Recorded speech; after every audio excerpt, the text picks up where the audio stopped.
Our strength be the law of justice. Let our strength be the law of justice. That's why they send their sons and daughters to law school.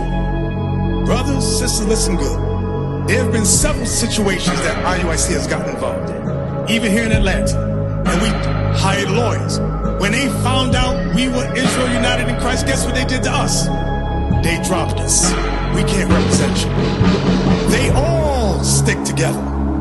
So when we saw that they dropped, yay, we wasn't shocked. This is how the ungodly get down. You know, you want to go to war, you got to call the warriors. Reading about how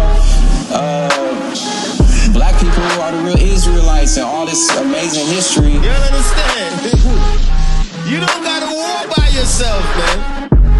You know, that's what I'm trying to show, brother. You got thousands of brothers that think just like you. You got thousands of brothers that think just like you. When it come to the Bible,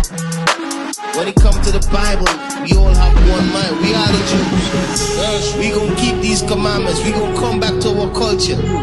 We gonna come out of them songs and singing murdering each other and the hoes and all of that stuff. We separating from all of that.